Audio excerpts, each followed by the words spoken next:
जय हिंद साथियों, स्वागत है आपका अपने परिवार O2 answer kind of people. मैं राहुल शर्मा।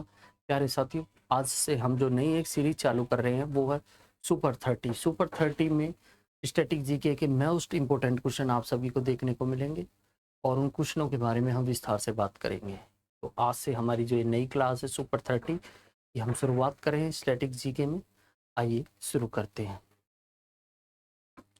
साथियों, जिस मेहनत से आज आप भाग रहे हो वही कल आपको सफलता दिलाएगी। झोंक दो खुद को इस आग में, यही कल आपको हीरा बनाएगी। यही कल आपको हीरा बनाएगी। बात करते हैं किस खेल में 15 खिलाड़ी होते हैं। किस खेल में 15 खिलाड़ी होते हैं।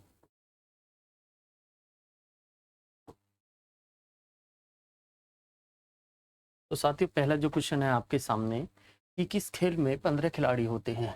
ऑप्शन ए है रग्बी, ऑप्शन बी है क्रिकेट, ऑप्शन सी है हॉकी, ऑप्शन डी है फुटबॉल। साथियों, इस सुपर 30 में आपको हर एक टॉपिक से 5-5 6-6 क्वेश्चन देखने को मिलेंगे और मैं आशा करता हूँ आप सभी को ये सारे क्वेश्चन बहुत ही अच्छे लगेंगे। दोस्तों, ये आज का जो लेवल है वो नीचे रहेगा, लेकिन जैसे ही ग्रोथ वीडियो बढ़ती रहेंगी इन सभी का लेवल बहुत ऊंचे तक जाएगा। साथियों, जितने भी क्वेश्चन एसएससी में बनने की संभावना हो सकती है, पॉसिबिलिटी हो सकती है, वो सभी क्वेश्चन आपको देखने को मिलेंगे। बात करते हैं किस खेल में 15 खिलाड़ी होते हैं। तो साथियों, ये ऑप्शन ए इसका बिल्कुल राइट आंसर है। इस खेल में 15 खिलाड़ी इस खेल में होते हैं 15 खिलाड़ी रग्बी में। बात करें क्रिकेट में कितने होते हैं साथियों, क्रिकेट में होते हैं 11। क्रिकेट में होते हैं 11 खिलाड़ी। और हम बात करते हैं हॉकी में कितने खिलाड़ी होते हैं साथियों, हॉकी में भी 11 खिलाड़ी होते हैं। और फुटबॉल में बात करें, फुटबॉल में भी 11 खिलाड़ी होते हैं। फुटबॉल में भी 11 खिलाड़ी होते हैं। तो हमारा पहला ऑप्शन बिल्कुल राइट आंसर है इसका। 15 खिलाड़ी रग्बी में। साथियों, रग्बी खेल में एक ऐसा खेल है जिसमें सबसे ज़्यादा खिलाड़ी देखने को मिलते हैं। किसी भी एक मैच में सबसे ज़्यादा खिलाड़ी अगर किसी गेम में होते हैं वो होते हैं रग्बी। इसमें एक गेंद होती है, फुटबॉल की तरह ही वो गेम खेला जाता है और इसमें 15 खिलाड़ी होते हैं। बात करते हैं अपने दूसरे क्वेश्चन की तरफ। Davis cup. डेविस कप किस खेल से संबंधित है साथियों। Davis cup, option A cricket, option B hockey, option C football, option D tennis. तो साथियों, इसका जो राइट आंसर होगा वो होगा टेनिस। ऑप्शन डी बिल्कुल राइट आंसर, टेनिस। वर्ष वर्ष 1900 में शुरुआत हुई। वर्ष 1900 में शुरुआत हुई है इसकी। और साथियों,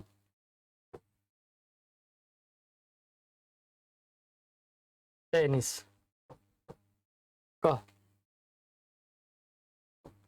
वर्ल्ड टेनिस का वर्ल्ड कप भी कहा जाता है। टेनिस का वर्ल्ड कप भी कहा जाता है साथियों। 150 से ज्यादा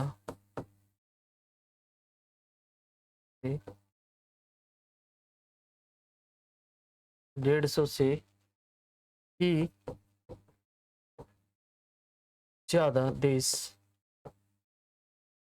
इसमें भाग लेते हैं।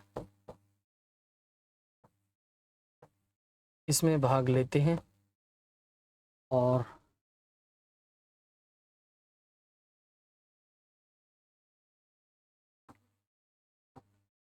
डेविस कप जो है वो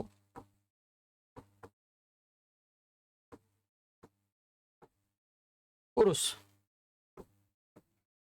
वर्ग के मैच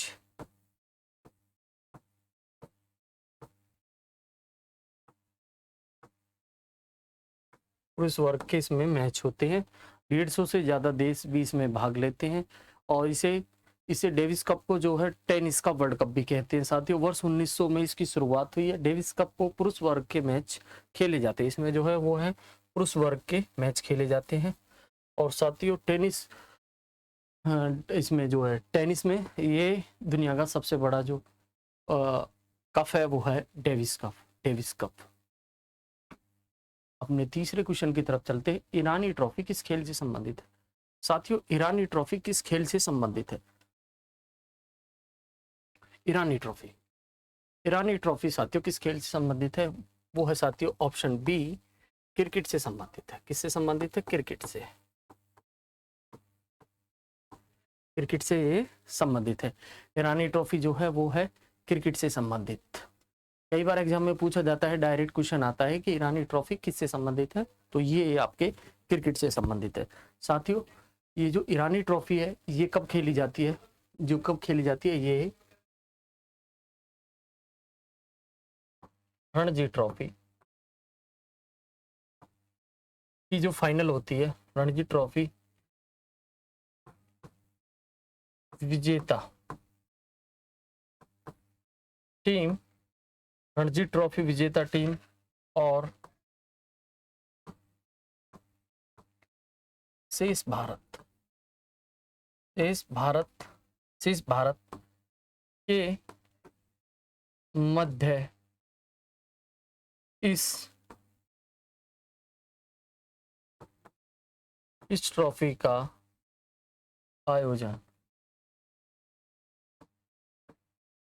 इस ट्रॉफी का आयोजन होता है। प्यारे साथियों, रणजी ट्रॉफी की जो विजेता टीम होती है और जो शेष भारत की एक टीम बनती है, इन दोनों के बीच मध्य ये ट्रॉफी का आयोजन होता है। उसको जो ट्रॉफी मिलती है वो मिलती है ईरानी ट्रॉफी, ईरानी ट्रॉफी मिलती है। और ये किससे संबंधित है? ये संबंधित है क्रिकेट से। एग्जाम में डायरेक्ट क्वेश्चन आपके सामने आएगा कि ईरानी ट्रॉफी किससे संबंधित है, तो साथियों वो है क्रिकेट से। बात करते हैं ब्रेबॉर्न क्रिकेट स्टेडियम किस राज्य में स्थित है? ब्रेबॉर्न स्टेडियम किस राज्य में स्थित है? Option A Gujarat, option B Uttar Pradesh, option C Maharashtra, option D Himachal Pradesh. तो साथियों इसका राइट आंसर है महाराष्ट्र। महाराष्ट्र में चर्च गेट मुंबई महाराष्ट्र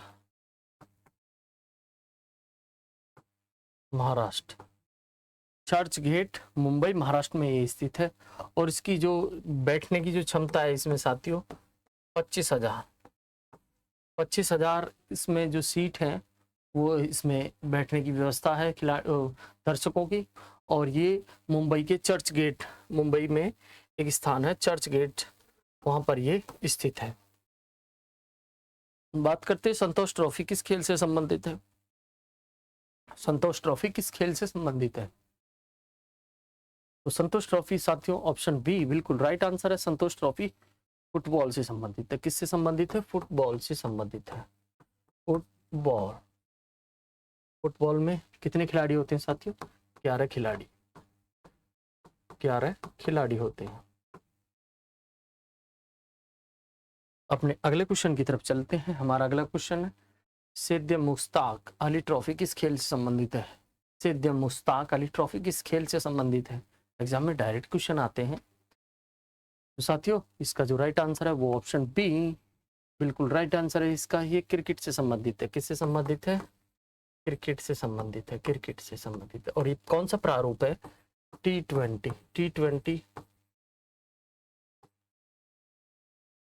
कौन सा प्रारूप है? T20 प्रारूप। कौन सा प्रारूप है? T20 का प्रारूप है। अपने सातवें क्वेश्चन की तरफ चलते हैं। हॉकी टीम में कितने खिलाड़ी होते हैं साथियों? हॉकी टीम में कितने खिलाड़ी होते हैं? एग्जाम में बहुत बार क्वेश्चन आते हैं। हॉकी टीम में कितने खिलाड़ी होते हैं? 11। हॉकी में 11 होते हैं साथियों। क्रिकेट में 11 होते हैं। फुटबॉल में 11 होते हैं। इन तीनों में, हॉकी, क्रिकेट और फुटबॉल तीनों में ही 11 खिलाड़ी होते हैं। बात करते हैं साथियों 9 खिलाड़ी किस में होते हैं? 9 खिलाड़ी जो होते हैं वो होते हैं बेसबॉल में 9 खिलाड़ी होते हैं। 5 खिलाड़ी किस में होते हैं? बास्केटबॉल में 5 खिलाड़ी होते हैं। बात करें 7 खिलाड़ी किस में होते हैं साथियों? 7 खिलाड़ी की बात करते हैं। 7 खिलाड़ी किस में होते हैं? तो ये आपके होते हैं 7 खिलाड़ी किसमें होते हैं साथियों? कबड्डी। कबड्डी में 7 खिलाड़ी होते हैं। एग्जाम में कई बार क्वेश्चन आ जाता है कि कौन से खेल में कितने खिलाड़ी होते हैं साथियों? 9 जो खिलाड़ी होते हैं वो होते हैं बेसबॉल में, 5 खिलाड़ी होते हैं बास्केटबॉल में, और 11 खिलाड़ी जो है वो हॉकी में भी होते हैं, क्रिकेट में और फुटबॉल में भी होते हैं, जबकि 7 खिलाड़ी जो होते हैं वो होते हैं कबड्डी में। अपने अगले क्वेश्चन की तरफ, वॉलीबॉल की एक टीम में एक समय में कितने खिलाड़ी खेल सकते हैं? वॉलीबॉल। वॉलीबॉल तो साथियों ऑप्शन बी बिल्कुल राइट आंसर है, वॉलीबॉल। वॉलीबॉल। वॉलीबॉल में कितने खिलाड़ी होते हैं? 6 खिलाड़ी वॉलीबॉल में होते हैं साथियों। बात करें 5 खिलाड़ी किस में होते हैं साथियों? मैंने अभी आपको बताया है, वो होते हैं बास्केटबॉल में। बास्केटबॉल में कितने खिलाड़ी होते हैं? 5 खिलाड़ी होते हैं। बात करते हैं 7 खिलाड़ी। मैंने साथियों आपको अभी बताया इस क्वेश्चन में, पिछले क्वेश्चन में, तो ये आपके 7 खिलाड़ी होते हैं कबड्डी में, और 9 खिलाड़ी साथियों मैंने आपको बताया है ये आपके होते हैं खो खो में।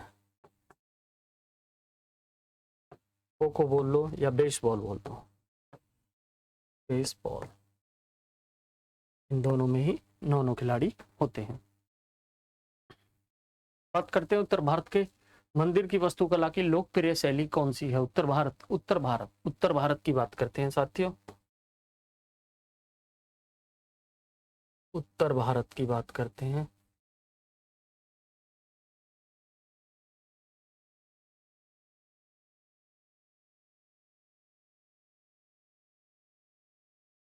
बात करते हैं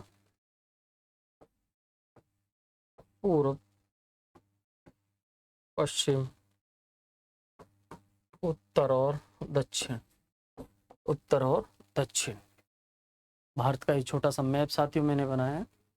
बात करते उत्तर की तरफ। उत्तर भारत में कौन सी शैली चलती है? उत्तरी भारत में। उत्तर भारत की बात करें तो साथियों यहाँ पर चलती है नागर शैली। नागर शैली साथियों उत्तर भारत में कौन सी शैली चलती है? ये चलती है आपकी नागर शैली। बिल्कुल राइट आंसर ऑप्शन बी, नागर शैली। बात करते हैं एलोरा की प्रसिद्ध राष्ट्रकूट राजा ने कैलाश के रॉक कट मंदिर का निर्माण करवाया। एलोरा के प्रसिद्ध मंदिर राष्ट्रकूट राजा के कैलाश रॉक कट मंदिर का निर्माण किसने करवाया? तो साथियों इसका जो राइट आंसर है वो आपके सामने बिल्कुल राइट आंसर है इसका, ये है राष्ट्रकूट राजा कृष्ण प्रथम। राष्ट्रकूट राजा कृष्ण प्रथम ने इसका जो निर्माण करवाया है वो है राष्ट्रकूट राजा कृष्ण प्रथम ने इसका निर्माण करवाया है। अगले क्वेश्चन की तरफ चलते हैं। मध्य प्रदेश में खजुराहो मंदिर वास्तुकला की उदाहरण है। किस वास्तुकला का उदाहरण है? किस वास्तुकला का उदाहरण है? मध्य प्रदेश में खजुराहो मंदिर के मंदिरों की वास्तुकला का कौन सा उदाहरण है साथियों? ऑप्शन ए द्रविड़ वेसर, ये आपकी नागर शैली है, नागर शैली, और नीचे होशियार। तो साथियों इसका जो राइट आंसर है ये मध्य प्रदेश मध्य में है। मैंने आपको बताया है कि अभी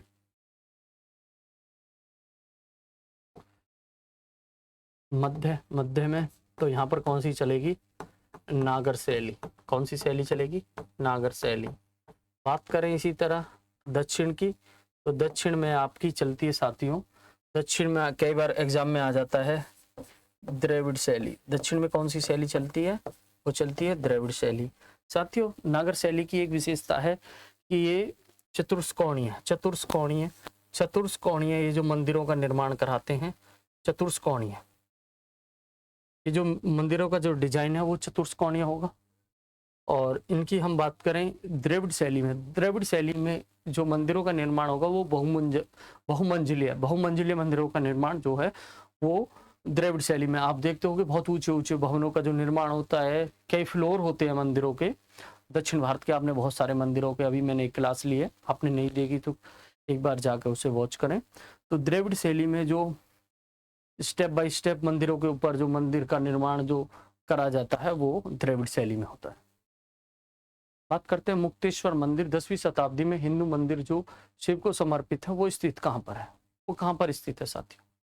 ऑप्शन इसका जो राइट आंसर है वो ओडिशा के कहाँ पर है? भुवनेश्वर, उड़ीसा के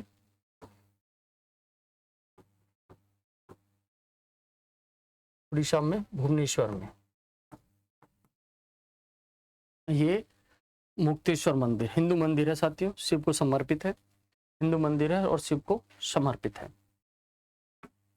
बात करते हैं किस चोल शासक ने तंजौर के बृहदेश्वर मंदिर का निर्माण करवाया? किसने करवाया? किसने इसका निर्माण करवाया? ऑप्शन ए राइट आंसर है, राजाराज प्रथम ने। राजाराज प्रथम ने किसने कराया? राजा राजा प्रथम ने इसका निर्माण कराया। बात करते हैं दसिन फेस्टिवल का आयोजन किस देश में किया जाता है? साथियों दसिन फेस्टिवल का आयोजन किस देश में किया जाता है? Option A Nepal, option B सेल्स, ऑप्शन सी जो है कंबोडिया, ऑप्शन डी थाईलैंड। तो साथियों इसका राइट आंसर है वो है नेपाल में इसका आयोजन होता है। और इसका आयोजन भारत में भी इसका रूप देखने को मिलता है। जो विजयदशमी और दीपावली का जो हम पर्व मनाते हैं वो कुछ सेम इसी से रिलेटेड है, बुराई पर अच्छाई की जीत। बुराई पर अच्छाई की जीत।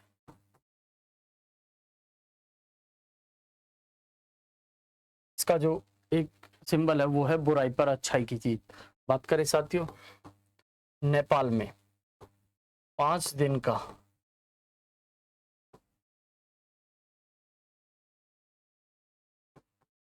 अवकाश होता है। इस त्योहार के लिए 5 दिन का अवकाश, चाहे वो शारीरिक संस्थाएं हों, हॉस्पिटल नहीं, शारीरिक संस्थान, स्कूल हों, कॉलेजेस हों, तो सभी 5 दिन के लिए उनका अवकाश होता है। बात करें साथियों और नेपाल का सबसे बड़ा त्योहार, नेपाल का सबसे बड़ा त्योहार है ये। नेपाल में सबसे बड़ा त्योहार है और ये 15 दिनों तक चलता है साथियों। देश विदेश से लोग इसे देखने के लिए आते हैं। बुराई पर अच्छाई की जीत होती है। आप देख रहे होंगे ये माता रानी है और ये नीचे किसी राक्षस के ऊपर। बात करते हैं केलापौध फसल उत्सव का आयोजन किस राज्य में होता है? केलापौध उत्सव का आयोजन किस राज्य में होता है? तो साथियों केलापौध का उत्सव का आयोजन, ये बहुत इंपॉर्टेंट क्वेश्चन है, कई बार एग्जाम में पूछा भी जा चुका है। केलापौध का आयोजन किस राज्य में होता है? तो साथियों मैंने अभी आपको बताया है केलापौध कहाँ पर होता है? कर्नाटक। कहाँ पर होता है? राइट आंसर इसका बिल्कुल जो राइट आंसर है वो है कर्नाटक। बात करें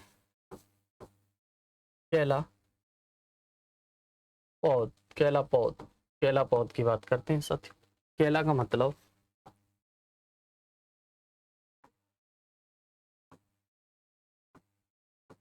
मतलब क्या होता है साथियों? केला का जो मतलब होता है केला का जो मतलब होता है साथियों वो मैंने अभी आपको बताता हूँ। अस्त्र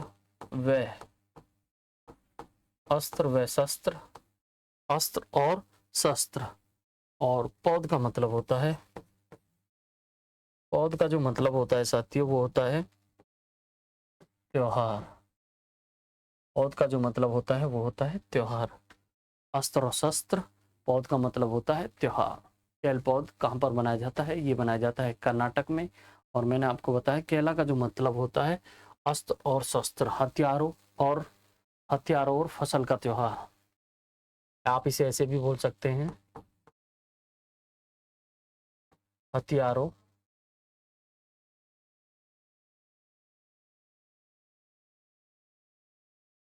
व फसल का त्योहार। आप इसे ऐसे भी याद कर सकते हैं कि इसमें हथियारों की पूजा की जाती है और एक फसल जो उगती है वहां पर उसकी भी पूजा की जाती है। बात करते हैं निम्नलिखित में से किस स्थान पर कुंभ मेले का आयोजन नहीं होता? कुंभ मेले का आयोजन नहीं होता, किसी स्थान पर कुंभ मेले का आयोजन नहीं होता। साथियों बहुत बार एग्जाम में क्वेश्चन आता है यहाँ से कि किसी स्थान पर कुंभ मेले का आयोजन नहीं होता। तो ऑप्शन ए इसका बिल्कुल राइट आंसर है, चेन्नई में इसका आयोजन नहीं होता, चेन्नई में इसका आयोजन नहीं होता। कहाँ कहाँ पर होता है? इलाहाबाद, जिसका नया नाम क्या है अब? प्रयागराज, प्रयागराज, प्रयागराज यूपी।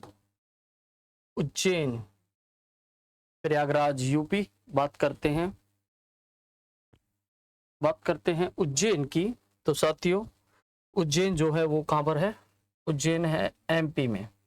बात करते हैं हरिद्वार, हरिद्वार कहाँ पर है साथियों? ये है आपके उत्तराखंड में। और एक जो चौथी जो जगह बची है, ये पहली है, ये दूसरी है, और तीसरी जो जगह है आप, चौथी जो जगह है वो है आपके नासिक।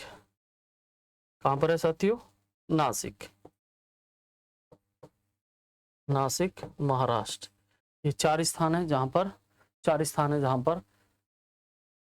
पर कुंभ मेले का आयोजन होता है। कुंभ मेले का आयोजन होता है उज्जैन मध्य प्रदेश में, प्रयागराज उत्तर प्रदेश में, हरिद्वार उत्तराखंड में और नासिक महाराष्ट्र में। साथियों इन चारों स्थानों पर कुंभ मेले का आयोजन होता है। बात करते हैं रंगोली बिहू नामक त्योहार किस राज्य के लिए प्रसिद्ध है? रंगोली बिहू नामक त्योहार किस राज्य के लिए प्रसिद्ध है साथियों? तो इसका जो राइट आंसर है वो है असम। असम, असम। बसंत की शुरुआत होती है,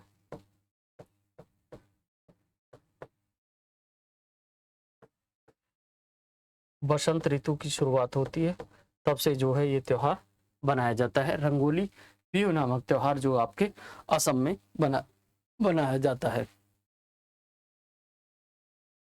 बात करते हैं आदिवासी त्योहार भक्ता पर्व नामक त्योहार निम्नलिखित में से किस राज्य में बनता है? भक्ता पर्व त्योहार, आदिवासी भक्ता पर्व त्योहार किस राज्य में बनता है? तो साथियों ये आपका राइट आंसर है ऑप्शन बी, झारखंड। झारखंड, झारखंड में ये भक्ता पर्व बनता है। बूढ़ा बाबा की पूजा,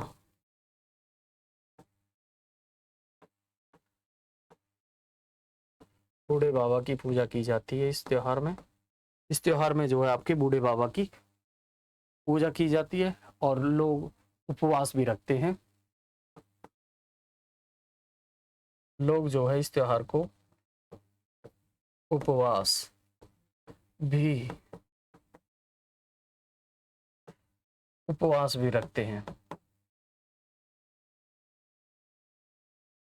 बात करते हैं कम्बाला नामक त्योहार किस राज्य से संबंधित है? कम्बाला नामक त्योहार किस राज्य से संबंधित है? कम्बाला नामक त्योहार किस राज्य से संबंधित है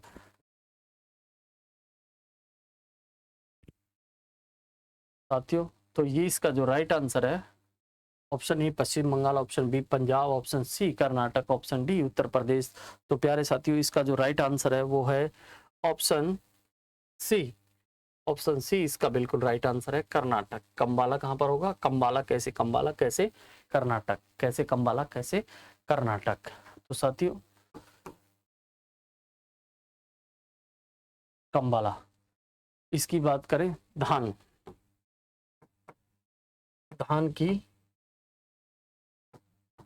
धान की कटाई होती है।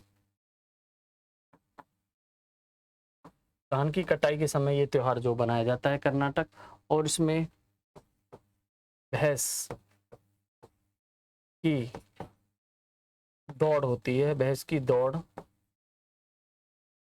होती है, भैंस की दौड़ होती है। बात करें 700 वर्ष पुराना त्योहार है,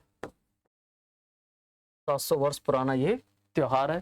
धान की जब कटाई होती है तब इस त्योहार को बनाया जाता है, और उसी दौरान यहाँ पर भैंस की, बैलों की जो है वो दौड़ होती है। और ये जो त्योहार है साथियों ये 700 वर्ष पुराना है, 700 वर्ष ये त्योहार पुराना है। बात करते हैं अपने 20वें क्वेश्चन की, किस वर्ष पंचवर्षीय योजनाओं के दौरान आपातकाल की घोषणाएं हुई? आपातकाल की घोषणाएं किस पंचवर्षीय योजनाओं के दौरान हुई?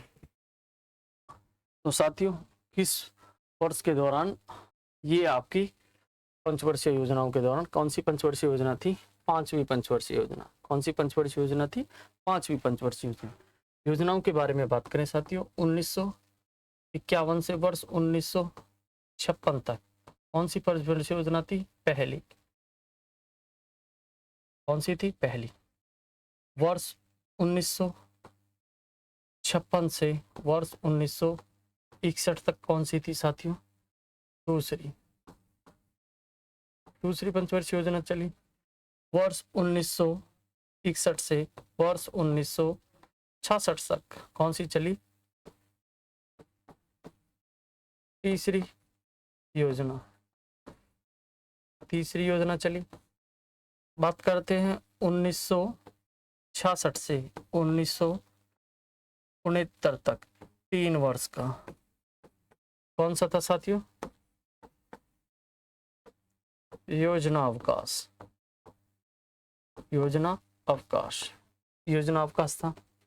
और बात करते हैं फिर चौथी पंचवर्षीय योजना जो थी आपकी वर्ष 1969 से वर्ष 1974 तक चली। कौन सी चली? चौथी योजना। बात करें 1974 से वर्ष 1978 तक कौन सी चली? पांचवी योजना चली। ये 4 वर्ष तक चली थी साथियों। कौन सी थी? 4 वर्ष तक पांचवी चली थी। बात करें 1978 से वर्ष 1980 तक 2 वर्ष के लिए रोलिंग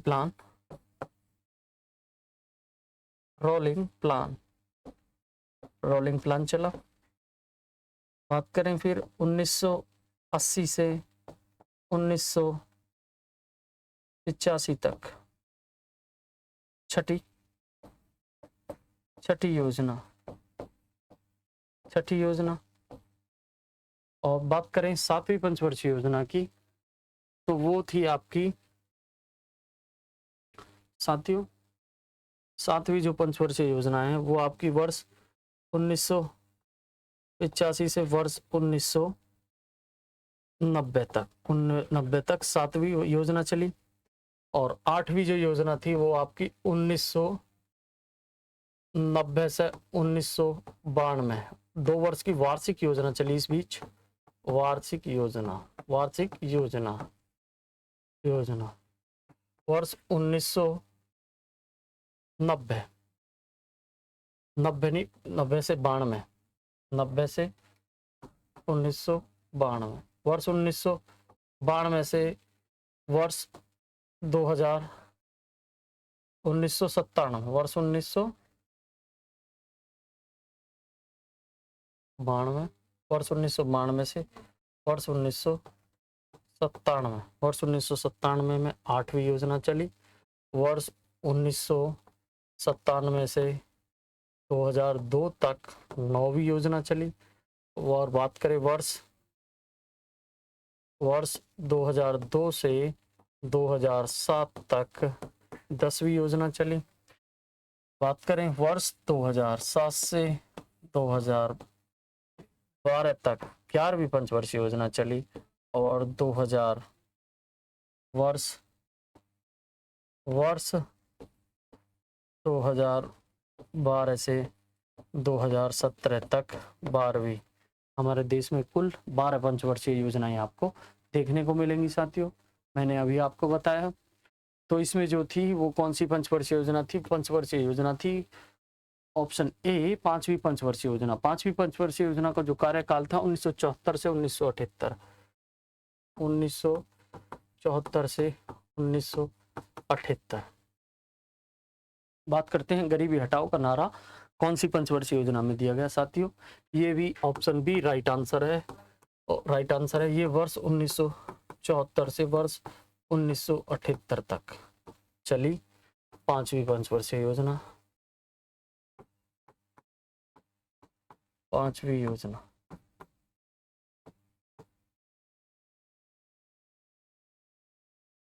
बात करते हैं पंचवर्षीय योजना के इतिहास में भारत की सर्वाधिक असफल योजना किसे माना जाता है?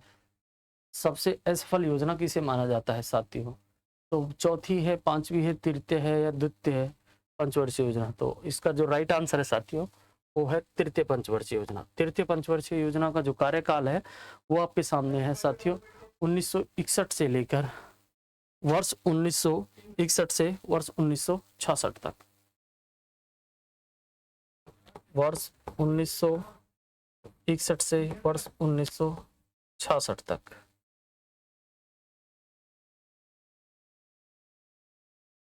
वर्ष 1961 से लेकर वर्ष 1966 तक तीसरी पंचवर्षीय योजना जो भारत की असफल योजना रही थी साथियों। इसके असफलता के लिए भारत चीन का युद्ध 1962, भारत चीन युद्ध, भारत चीन युद्ध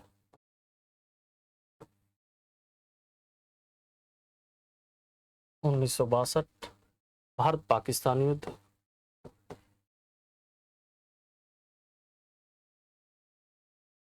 भारत पाक युद्ध 65 साथियों। ये दो महत्वपूर्ण रीजन रहे तीसरी पंचवर्षीय योजना के असफलता के। बात करते हैं हरित क्रांति की शुरुआत किस पंचवर्षीय योजना में की गई थी? हरित क्रांति की शुरुआत किस पंचवर्षीय योजना में की गई थी साथियों?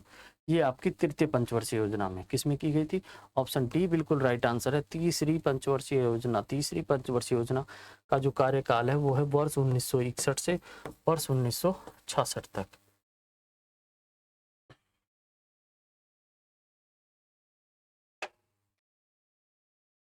बात करते हैं प्रथम पंचवर्षीय योजना कब से कब तक चलाई गई साथियों? प्रथम पंचवर्षीय योजना कब से कब तक चलाई गई? तो ये आपकी थी 1 अप्रैल 1951 से 31 मार्च 1956 तक। 31 मार्च 1956 तक। बात करते हैं योजना आयोग द्वारा अब तक कितनी पंचवर्षीय योजनाएं चलाई गई? योजना आयोग द्वारा अब तक कितनी पंचवर्षीय योजनाएं चलाई गई? तो साथियों ये थी हमारी 12 पंचवर्षीय योजनाएं। 12 पंचवर्षीय योजनाएं,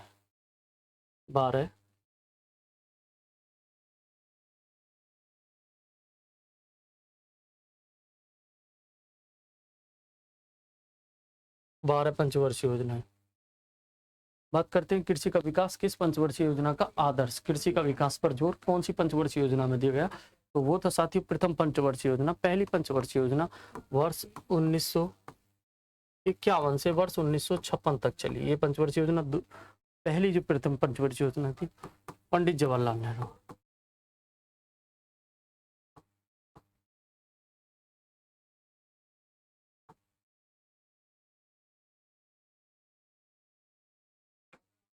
बात करते हैं पहली पंचवर्षीय योजना को किसके द्वारा शुरू किया गया? अभी मैंने आपको बताया प्रथम पंचवर्षीय योजना जो वर्ष 1951 से 1956 तक चली, उन्होंने किसने शुरुआत की थी? उस समय प्रधानमंत्री कौन थे? पंडित जवाहरलाल नेहरू। कौन थे? प्रधानमंत्री कौन थे? पंडित जवाहरलाल नेहरू। पहली पंचवर्षीय योजना 1951 से 1956 तक। बात करते हैं 28वें क्वेश्चन की। टोंडा जनजाति मुख्य रूप से किस राज्य में निवास करती है? टोंडा जनजाति मुख्य रूप से किस राज्य में निवास करती है? तो साथियों ये जो जनजाति है ये तमिलनाडु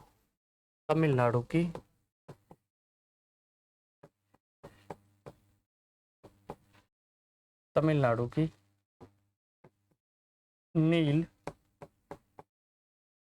नीलगिरी पहाड़ियों में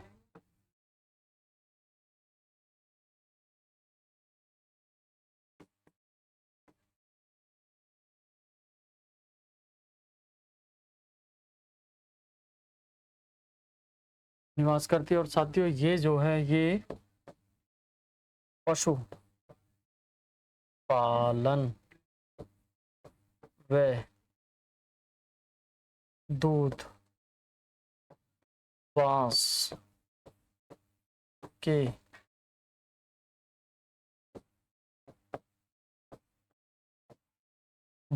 के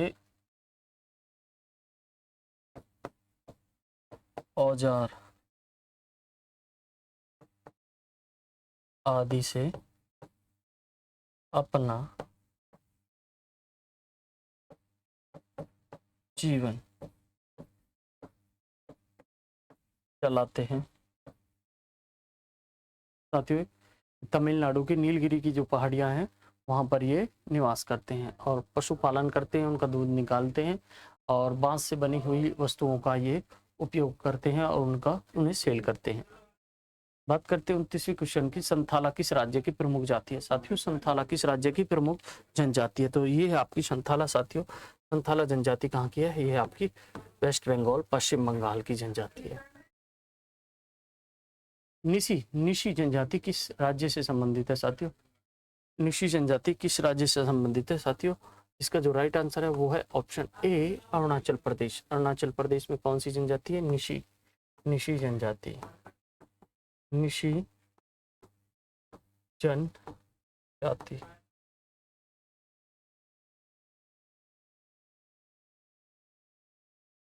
तो प्यारे साथियों, ये थे आज के हमारे टॉप 30 क्वेश्चन। आशा करता हूँ कि आप सभी को पसंद आए होंगे। साथियों, अगली क्लासों में मैं इन क्वेश्चनों को और भी इम्प्रूव करके आपके सामने प्रस्तुत करूँगा। साथियों, धन्यवाद।